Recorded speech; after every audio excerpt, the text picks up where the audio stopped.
Mga pre, sasagot tayo ng isang tanong mula kay Kuya Nel. Ang sabi niya pre, may possible po ba na makaalis pa rin ang mga selected butcher ng employer kahit matagal ng waiting? Ang dahilan pre, ang lamia.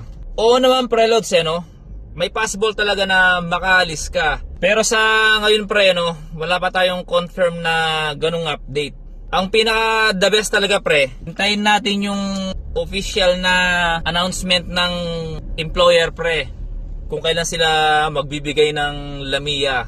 Kahit po selected na kayo sa employer, hindi po ibig sabihin na makakaalis na po kayo kaagad.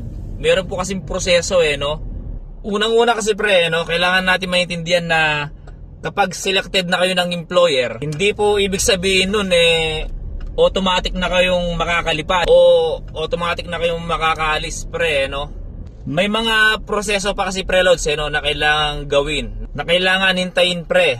Kasama na rito ang lamia at iba pang mga requirements pre bago makapagpatuloy sa work permit at deployment.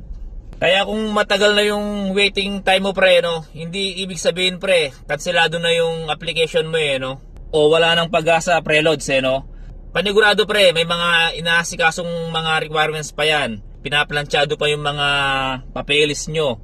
Maaring may proseso pa na inaayos ang employer pre o kaya ang agency o ang concerned office pre.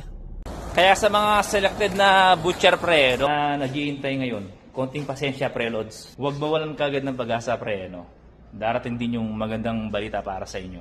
At muli pre sana kahit papaano nasagot ko yung katanungan mo. Muli pre, si ating butcher po ito nagsasabi mag-ingat po tayo palagi.